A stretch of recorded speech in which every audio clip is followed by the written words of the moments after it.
Good afternoon. We will be seeing the median nerve supply at, at the hand. Okay, so basically it is the entire thenar eminence is supplied by the median nerve and also by the lateral two lumbricals, that's by the median nerve. Now we will start with the stimulation of the thenar muscles. The first muscle that I would like to stimulate is the abductor digiti minimi. The abductor digiti minimi is the function of abductor digiti minimi is abducting the thumb, that is perpendicular to the palmar surface. Perpendicular to the palmar surface. This is the action of your abductor pollicis brevis.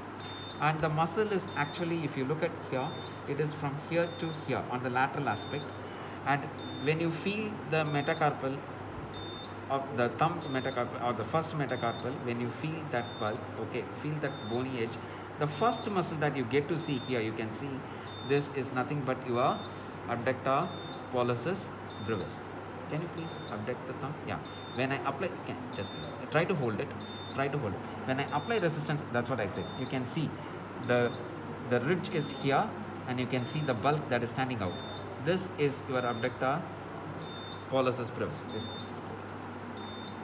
So generally the lateralmost muscle, just this is I'm going to stimulate here. So this is a small muscle, so I'll try to take it in the middle rather than 1/3, 2/3 of motor point.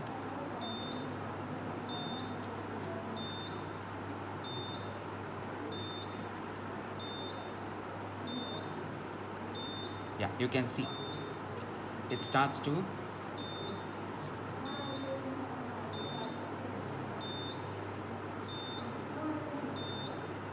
so this is your abductor pollicis brevis.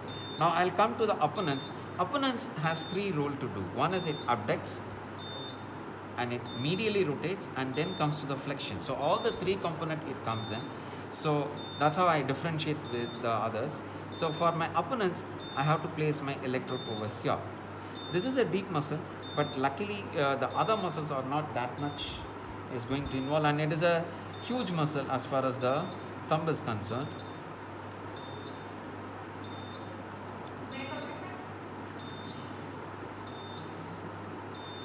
Yeah, you can see now it comprises all the three actions now. Yeah, I think probably I'm in a high intensity level, I have to use it.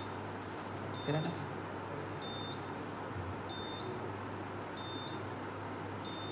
Relax. When the current gets over, just relax.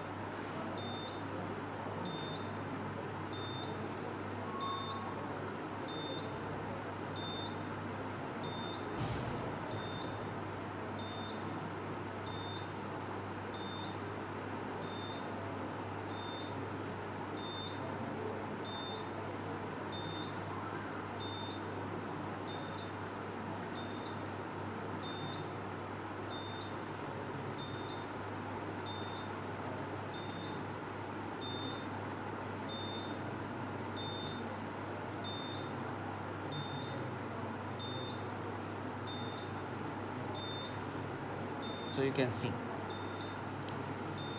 that. So this is the opponent's pollicis brevis. Now I'll go to the third part of this is flexor pollicis brevis.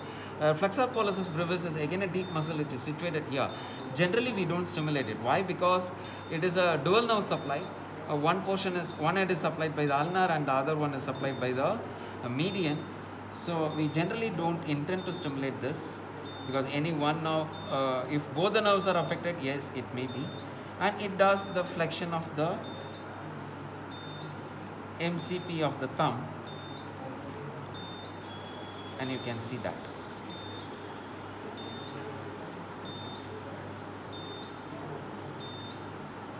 So that does, it's the flexion of the MCP that I'll be having.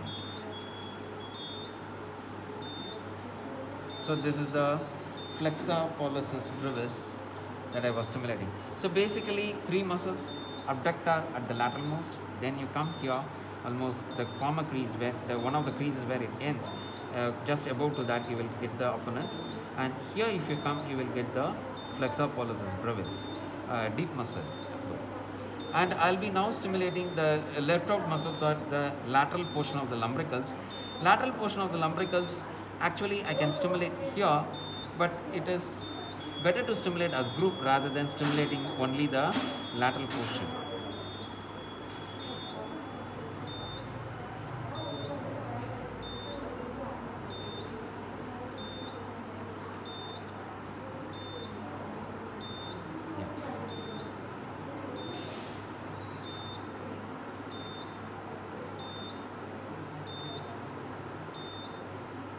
Yeah, because that's what I said, that you can, it is better to stimulate, because lumbricals medial can be stimulated separately, but when you are trying to stimulate the lateral portion, it is better to stimulate them in group rather than trying to stimulate the lateral lumbricals separate.